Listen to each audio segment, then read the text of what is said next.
தமிழ் பேச ஆளும் இல்லை. ஆம்பளைக்கும் பொம்பளைக்கும் வித்தியாசம் தோணல்ல. அநியாயம் ஆத்தாடியோ மெட்ராஸ் நல்ல மெட்ராஸ், மெட்ராஸ் நல்ல மெட்ராஸ்.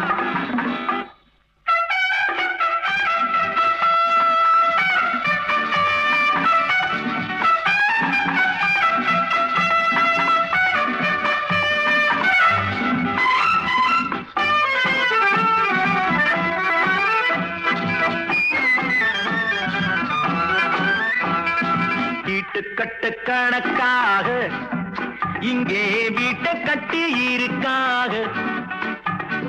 வீட்டை கட்டி இருந்தாலும் சில ரோட்டு